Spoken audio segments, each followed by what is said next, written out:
This is Tony West from Blacklist Union, and you're listening to the Brutally Delicious podcast. The Brutally Delicious podcast. The Brutally Delicious podcast. The Brutally Delicious podcast. The Brutally Delicious podcast. Yeah, we've got a pretty good music scene down here. Nice. Over here or whatever. Yeah. But anyway, thank you for joining me. Let's talk about Blacklist Union. Yes, sir. So 4 records in, Letters from the Psych Ward is complete and ready to go. How do you feel about it now? Are you satisfied with the outcome? Letters from the Psych Ward is going to be the 5th. And yeah, I mean, I'm really excited about this record. It's really kick-ass. The last one was called Back to Momo. I wrote that with a guy named Todd Youth, who I was friends with since I was 15, who played in with Danzig and Ace Frehley, and he's like a hardcore punk rock legend guy, and he was my friend, and he passed away. We had a great writing chemistry, me and him. Mm-hmm. And so it was very hard. I mean, first of all, after he died, recovering from that, then COVID fucking happened and all that. But I had to find someone I can write with, because writing is like trying to find a wife. You got to click, and have chemistry and all that shit. So I tried quite a few different things, and then settled on writing the record with Chris Johnson, who's produced Blacklist Union since day one. Right. So he kind of was familiar with you guys. Right. And my 2 biggest influences for my own style of music are 2 bands: the Warrior Soul from New York City and a band called Mother Love Bone. I definitely have heard of Mother Love Bone, not Warrior Soul at all. Warrior Soul's amazing, man. Early 90s New York band that was signed to Geffen. But check out a song called Punk and Belligerent or The Wasteland by Warrior Soul, and you'll be hooked from that moment on. Really? I'm originally from New York. In fact, I was there in the 90s. It just doesn't ring a bell, but I'll have to take a look at it for sure. They're around Warrior Soul, Circus of Power, that whole. Is that right around the time Spread Eagle? Yeah. Interesting. Because I definitely know them. But so what's been the response to the single so far, or the record? I mean, we have, so Letters from the Psych Ward is actually our 2nd single. The first single was called The Queen of Everything, and then Letters from the Psych Ward. But the response has been really, really good. I'm so influenced by punk rock and up-tempo shit that I thought we should lead with Letters from the Psych Ward because it's in your face and up-tempo. But my manager and our team had other ideas, and we led with The Queen of Everything, which was cool because it's more of a, I don't know, it's definitely not up-tempo. It's a great song, but definitely not as aggressive either, right? Yeah, and I'm really happy with the response, and I think it was a call on their part because we've been away for so long, and The Queen of Everything was a good introduction, and then it's like the 1-2 punch, you know what I mean? Right. Letters from the Psych Ward, I came in with that. So, what is your writing process? I know you said you write with your producer. Are you guys writing together in the studio, or are you kind of taking advantage of technology and bouncing stuff back and forth? I've done both. At this point, I live in LA, so I really don't want to fucking drive anywhere ever because the traffic, at least in New York, we had trains and shit. Right. But here, man, it's just, so most of it's done, check this out, kind of deal. I wrote this piece of music, and then I'll write melodies and lyrics, and, we go back and forth. Me and Todd, we did that shit at his house, old school, style. But with Todd, we're just made like that. We're made like that, and you have to evolve with the times. Unfortunately, the fucking social media, the internet, it's a sign of the times. Whether we like it or not, we have to deal with it. So right, you got to wear a ton of different hats. But I think. Yeah. And maybe you think differently, but I think when you do it, like you just said, you and Todd do kind of together, there's a certain kind of magic or chemistry that is very more organic and maybe even more real, right? I mean, I agree. But like to get the wheels turning, going back and forth via the internet is cool. And then like you get your ideas, the musicians have their ideas, and then you go into a room and Right. start playing it. That's pre-production, Yeah, no, I get that. Then it takes on its own form and that organic thing happens. Yeah. Right, because you get the sways and the ebbs and flows. And I talk to a lot of bands, and a lot of them don't do that. And I think a lot of times you can tell because it's too quantized, too sterile, too. Does that make sense? Yeah. We have 2 bonus tracks on this record, actually, that I recorded with Xander from the Circle Jerks and DH Peligro from the Dead Kennedys, who just passed away. Right. And, DH is a very dear friend of mine, and so is Xander. But, like with DH, like, he never played to a click, you know what I mean? So it creates that, and his meter was, exceptional. But even with the tracks with DH not playing, like there's room to breathe and shit. You know what I mean? Yes. It's like it's hard to explain. No, but I think you can hear it. Yeah. I think so too. Yeah. So tell me about Crew Fest. I was just doing some research on. You guys are playing that on, was that July 29th? June 29th? Yeah, July 29th. It's our first gig back in front of our home crowd. I'm looking forward to it. The whiskey is, we always do very well there. And the Crew Fest thing is something I've done sporadically over the years. They always invite us back.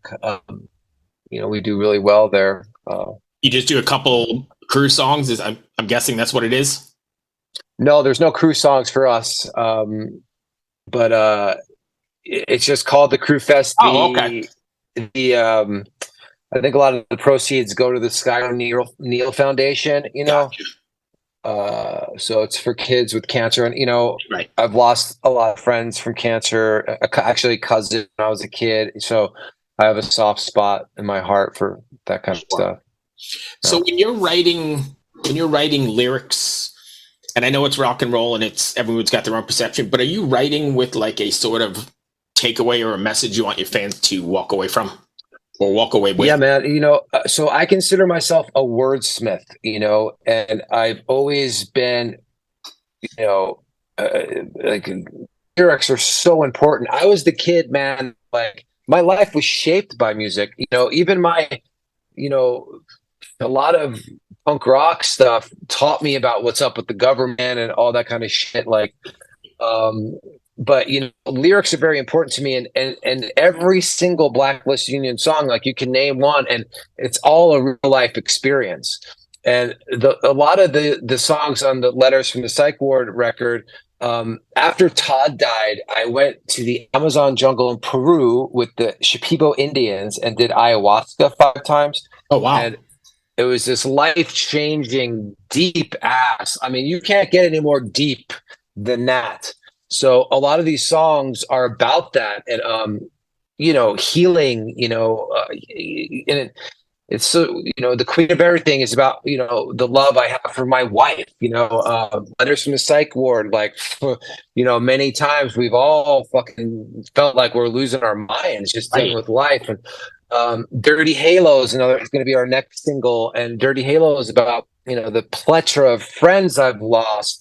And that it's okay to be a little fucked up and tainted, like, because we all are, you know what I mean? And it's like, I don't mind your dirty halo is the chorus. And I mean, every single one of our songs has meaning. Like, I take pride on that because it's not some surface ass shit that's like, oh, this sounds cool, Right.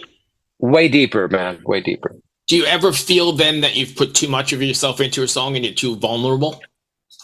No, man. In fact, I think my job as an artist is to make myself vulnerable because, so many times over the years, I was like, because of the business of the music business, I'm like, fuck this, I'm quitting, and then I get a message from someone like, your song helped me through the death of my loved one, or, your song was played at, this person's funeral, or this helped me get through this, or whatever it is. Like, it's funny the timing of those messages because they happen when I'm like about to say, fuck this, And keep it going then.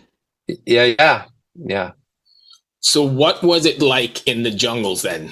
I know you said it was a life-changing experience, but how did that come about and what was it like? So, I grew up in the fucking Bronx, dude. Like, like in New York City, like Right. I'm from Long Island, but I know where you're at. Right. Yeah. I got a lot of family in Long Island. And so, at night it was like me and my wife were in there, and because I grew up in the Bronx, I'd be like, what the fuck was that noise? It's like, and I mean, the mosquitoes were a motherfucker. Like we had a big, huge, like, I don't know, like huge pail. Like it was almost like the way I grew up. Like it was like a trash can of fresh water they put in. So like we would have to pour a bowl over ourselves and bathe that way. But there was no fucking technology at all, which was such a nice thing, man, because I mean, we get so there's so many distractions nowadays. Yes. But there, man, it was like back to basics and like nature and spirituality, man. It was a life-changing experience, and it came about because I started getting hip to plant medicines through this tattoo artist friend of mine from New York named Jonathan Shaw, who's like this legendary tattoo artist. And he introduced me to it, and I started doing research about it, which is why I went to where I went, because that's where it came from. And then when Todd died, I was like, I can't let another death destroy me, because that shit has destroyed me. I lost my girlfriend, my first wife. Like so many of our songs are about, right, those things. And I just couldn't let it destroy me. And I needed some tangible proof that there was something else besides this plane of existence, and I definitely got that from ayahuasca. So was it a very, I know I'm off topic here, but I'm interested. Was it a very controlled sort of environment? So, I mean, we're in the Amazon jungle of Peru with the Indians. Like, there's not much control. However, these Indians were very wise and spiritual, and we were in this like a hut, which was called like a maloca, and they supervised it and stuff. But I mean, dude, welcoming? Like, oh yeah, they're great people. It's funny because I don't know how they found this out, but when I was walking through the village to get to where we had to go, because we had to take a couple of boats and all this, and so the one village I was walking through, which was the Indians' village, where we had to take a second boat to where we went in the jungle. This kid looked at me and was like, Rambo, and they started calling me Rambo the whole fucking time I was there. I guess, they have like these old movies they watch and right. shit. But they were very beautiful, beautiful people, man. Like brought me back to the source and shit that I lost sight of, chasing my dreams, or like being caught up in technology, or, living in the cities and shit. Like, right. It really, really, I mean, honestly, I think it healed me so deeply, man. And it saved my life, man. Yeah. That's powerful. Yeah. What do you have planned for Blacklist Union? Are you planning on hitting the road? I know the game has changed and it's quite expensive and logistics are hard, but I'm just curious what your plan is. I mean, we love to play live. We'd like to do direct support for someone. I'm friends with the guys in Buck Cherry and Steel Panther, and we'd be perfect for that crowd. Right. I don't want to go out by myself. I've done that. It's very hit and miss. I mean, and then we're working on finally getting to Europe, and the UK and South America. Because I think primarily that's where our market is, because we're more of like Turbo Negro, Backyard Babies, like that kind of vibe, Right. So And there's definitely a market down in South America for that kind of music for sure. I think they're pretty rabid for it down there. Hell yeah. I mean, the Ramones are like the Beatles down there and shit, you know? Really? I didn't realize that, but interesting. Oh yeah. Yeah. Yeah. The Ramones are like gods down there. Yeah. That's funny. Yeah. So taking it back to the songwriting process for a second, when you're writing, are you writing the song like how it's going to come across on stage or how the message is going to come across? Or are you writing a song for the song's sake and then worrying about adapting it to the stage? I mean, all of that is always in the equation for me. I write songs because I love songs. So I from a listener's standpoint, but also, the live thing is very important to me. We have this song called Out on a Jones, which is like, it's going to be the second track on Letters from the Psych Ward. I mean, it's so like in your face GBH. I'm like, how the fuck am I going to sing this shit live? Like, this is not, but I always do, but like, and I always try to write where you have to bring your A game. Like, there's no bringing your B game to these songs. Like, you got to be on your shit, on your toes with these. And I like to write like that as well, because if you see us live, like, I when I see a band live, I want to walk away saying, wow, and that's what I bring to the table, So. Okay. So what do you have planned then next? I mean, you said you've got some European dates. What's on the agenda besides the July Crew Fest?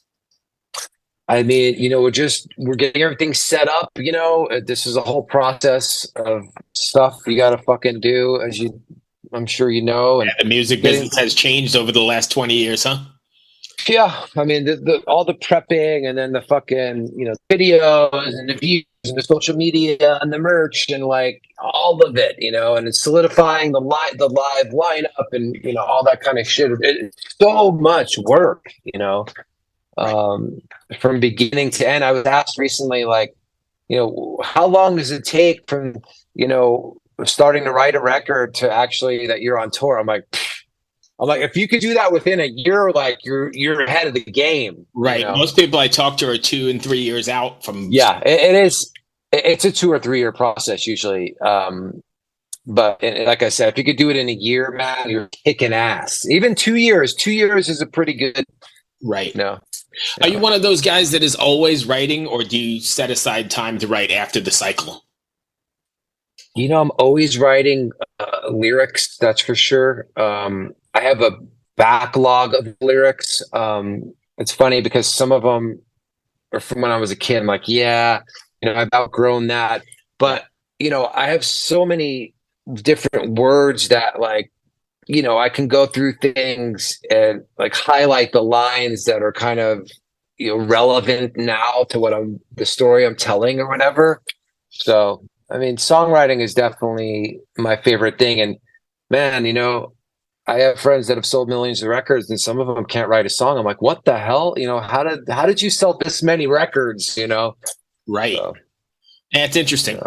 So that brings me to the end of my questions. Did I miss anything you want to cover? I mean, no. I mean, you could find us, we're not hard to find. If I could tell you that, a lot of people that love rock and roll, like, people still don't know about us. There's a lot of people that don't know about us. Right. But we're not hard to find, at blacklistunion.com. You can Google us. We have 4 records of full-length records of music. And our 5th is coming out. And I can tell you that if you're really a fan of rock and roll, like, Blacklist Union delivers hard. So. Awesome. Tony, thank you for taking the time, my friend. I appreciate it. Yeah, nice chatting with you, bro. Hey, good luck with the record. All right, take care. Be well. All right, bye-bye. Hello out there. Yes, hello out there, everyone. I'm Hal Schwartz. And I'm Flynn McLean. Together we host None But the Brave, a podcast dedicated to the music and career of Bruce Springsteen. Bruce and E Street Band are on tour right now for the first time in 6 years, and we're taking a detailed look at what's happening on stage in our bi-weekly episodes. We've also been recently joined by some very exciting guests, including rock journalist Warren Zanes and Stephen Hayden, Backstreet's Magazine founder Charles Cross, and Barstool's Kirk Minahan. If you're a diehard Springsteen fan, this is the show for you. So please subscribe to None But the Brave on your favorite podcasting platform. and we hope to see you further on up the road. Thank you so much. We'll be seeing you.